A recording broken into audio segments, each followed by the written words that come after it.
Wanita ini dijahit mulut dan dikuburkan. 7 tahun kemudian putranya menyelamatkan seorang dewa. Dia ingin bertemu ibunya. Dewa ini ingin membalas budi anak laki-laki itu. Jadi bantu dia memecahkan mantra di kuburan ibunya. Jiwa ibunya dibebaskan. Sang ibu telah terkunci di sini selama 7 tahun. Sehingga hatinya dipenuhi dengan kebencian. Dia memukul dewa itu hingga terluka. Karena dia ingin membalas dendam, dia berkeliaran di jalanan.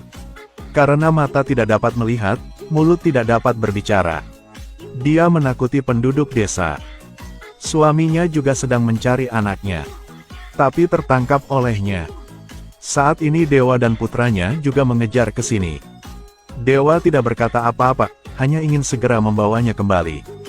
Dan sang suami segera membawa pulang anaknya. Dewa itu tidak bisa melawannya. Sekarang dia mendengar suara suaminya. Lalu dia mengikuti suara itu untuk pulang rumah. Akhirnya aku pulang. Aku di sini untuk menemuimu, Yan King. Dia ke kamar sebelumnya. Awalnya dia ingin mencari suami. Tapi malah dia bertemu seorang gadis. Selamatkan nyawa, ada hantu. Dia bertanya-tanya mengapa ada suara wanita. Semua orang di sisi ini juga mendengar jeritannya. Mereka segera pergi ke sini. Adalah Yan King. Dia selalu ingin berbicara, tetapi tidak bisa. Bahkan keluarganya tidak mengenalinya. Suaminya segera melemparkan rosario padanya. Kali ini dia melarikan diri. Dia bersembunyi di bawah pohon besar. Saat ini, putranya Xiao Yin sedang mencari dewa itu. Dia mendengar suara bocah itu sangat akrab. Dan ingat tadi malam ada seorang anak laki-laki yang panggilnya ibu. Jangan sakiti ibuku, Jenderal.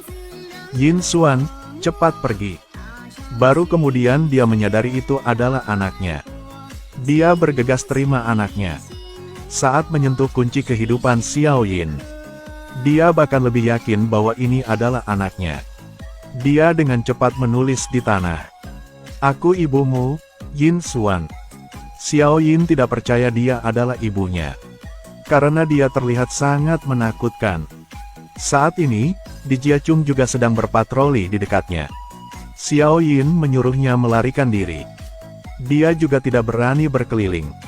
Tiba-tiba dia mendengar dering yang akrab. Tahun itu pria itu yang menyakitinya. Dia segera datang untuk menangkapnya. Melihat ini, dia segera berbalik dan lari. Tapi masih ditarik kembali olehnya. Wanita itu bergerak lebih dekat untuk mengkonfirmasi musuhnya. Kaulah manusia atau hantu? Setelah memastikannya, dia langsung mengambil jiwanya. Di Jiachung juga berpatroli di sini. Para jenderal segera datang untuk hentikannya. Dalam sekejap mereka telah mengelilinginya. Kata Di Jiachung buru-buru. San Xiao Sui, Li Jiangsen tidak bersalah. Dia tidak membunuhmu. Jangan bunuhnya. Dia segera berlutut. Tapi dia tidak bisa berbicara. Dia ingin Di Jiachung ambil kembali keadilan untuknya. Li Jiangsen, dia bukan orang yang membunuhmu. Kau menemukan orang yang salah. Dia terus menggelengkan kepalanya, itu dia. Dia tidak bisa berbicara dengan jelas. Harus mulai menggerakkan tangan dan kakinya. Xiao Yin melihat mereka menindas ibunya. Jadi berlari untuk membantunya. Bu, kamu harus lari. Di mana Di Jiachung? Karena diganggu, Di Jiachung pergi dari sana. Dia juga menyia-nyiakan banyak kekuatan. Jadi dia harus pergi dulu. Yan King datang untuk memberitahu putranya. Bagaimana dia bisa menjadi ibumu? Li Jiangsen di sebelahnya mendengarnya. Ketakutan dan segera berlari pulang. Dia kemudian melaporkan mimpi itu kepada suaminya. Yan King menemukan bahwa badan putranya semua memar. Ini semua karena ibu tirinya yang menindasnya. Lalu Yan King menggali kuburan istrinya. Tanpa diduga, istrinya diberi jimat. Pendeta Tao itu menggunakan air bersih untuk membantunya hilangkan jimat. Di sini jiwanya bersembunyi. Setelah jimat dihilangkan, dia bisa berbicara dan melihat. Jadi dia segera ingin membalas dendam. Segera dia pergi ke rumah Li Jiangsen. Tahun itu dialah yang menyakitinya. Dia meremas leher Li Jiangsen. Ketika dia hendak membunuhnya, Di Jiachung datang. Segera selamatkan Li Jiangsen. Sekarang dia bisa bicara. Dia segera pergi untuk membenarkan dirinya dengan Di Jiachung. Katanya setelah pria itu selesai memperkosanya, dia membunuhnya, lalu membuat TKP palsu sebagai kasus bunuh diri. Khawatir wanita itu akan mengatakan yang sebenarnya, si pria menutup mulutnya. Dia dikurung di kuburan selama 7 tahun. Namun Di Jiachung berkata bahwa apa yang dilihatnya belum tentu benar. Apakah ada yang tersembunyi dalam cerita ini? Sudah kubilang, aku tidak melakukannya. Tolong membenarkan padaku, Di Jiachung. Li Jiangsen mengatakan tahun itu dia memperkosanya. Karena pria bertopeng yang menyuruhnya. Dia tidak pernah membunuhnya. Di Jiachung menyuruhnya untuk terus menyelidiki. Mungkin hasilnya akan membuatnya semakin patah hati.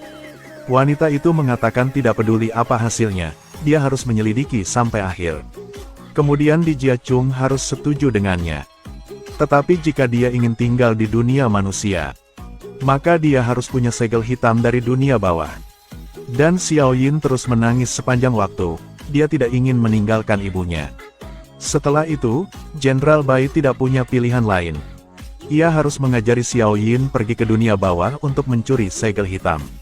Lalu mengucapkan mantra agar jiwa Xiao Yin keluar dari tubuhnya. Jenderal Bai membawa bocah itu ke dunia bawah. Dia mengubahnya menjadi orang kecil, lalu memasukkannya ke dalam sepatunya. Kemudian Jenderal Bai berjalan angkuh ke dunia bawah, dan ketemu Hakim Fan. Xiao Yin mengambil kesempatan untuk memanjat kaki Hakim Fan. Aku akan segera mendapat suratnya untukmu. Baik. Setelah itu, Hakim Fan kembali ke kuilnya. Xiao Yin dengan cepat berjalan menjauh dari kakinya. Tidak lama kemudian Xiao Yin muncul di atas meja. Ketika dia hendak ambil segel hitam, si ibu tiri datang ke kamar Xiao Yin. Menariknya duduk kembali. 3 jiwa Xiao Yin di dunia bawah juga mulai pergi. Tanpa diduga, dia ditangkap oleh Bodhisattva. Selamatkan aku. Lepaskanku, selamatkanku. Kok jadi begitu?